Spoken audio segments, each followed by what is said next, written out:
بسم الله magacaygu waa Cumar Maxamed Saciid agaasimaha maamulka iyo maaliyadda dawladda hoose ee degmada Balanballe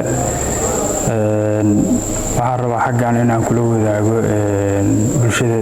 ku nool degmada Balanballe xogaa abdeyda oo ku saabsan shaqada maaliyadda ee ka socota degmada sida aad ka warhaysaanba bishii ku horeysay waxaan bilownay canshuurtii degmada meel fiican ayayna maraysaa bishaan bilowgeeda xoogaa yaroo gaab ah inaga galay gaabkaasina wax kale kuma imaana wuxuu ahaa dukumentiyadii mataqaanaa iyo systemkii canshuuraha aan ku qaadaynay ayaan dib u eegis ku sameynaynay marka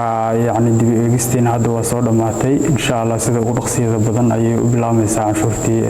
bishaan ayaa dib loogu bilaabi doonaa sidoo kale waxaan rabay inaan mataqaanaa bulshada Balanballe aan u ogeysiiyo in xafiiska maaliyadda ee degmada Balanballe uu bulshada u qabanayo adeegyo badan oo mataqaanaa kala duwan adeegyadaasi oo ay ka mid yihiin mataqaanaa warqadaha dhalashooyinka iyo sugnaanta ID kaarada sabar loogooyinka sidoo kale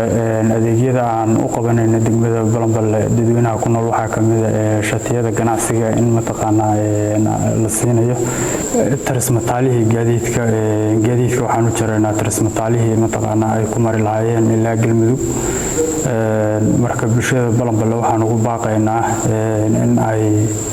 mataqaanaa canshuurta